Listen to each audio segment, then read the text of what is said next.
How to subscribe to WhatsApp Business Premium. Hello everyone, welcome to another tutorial. In this tutorial, I will show you how you can subscribe to WhatsApp Business Premium. So how do you subscribe? Now you must note that WhatsApp Business Premium is not available in every area or in every country currently. It is still a feature in development, so it is not available yet in every area. So in case this is not found in your area, that means that you cannot upgrade, you cannot subscribe to WhatsApp Business Premium. For example, in my area currently, I cannot also subscribe to WhatsApp Business Premium because it is not yet available.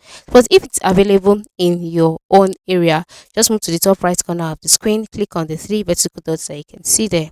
Then in the drop down menu that appears, ensure you click on settings.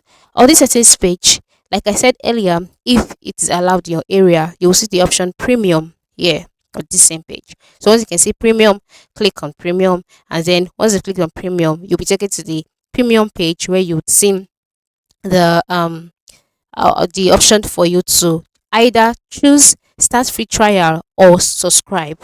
After choosing any of this, follow the prompt, enter in your payment details to complete the subscription, and then you will be subscribed immediately. Once subscribed, you can start using the premium features and you are good to go. So that is it. Thank you for watching and have a good day.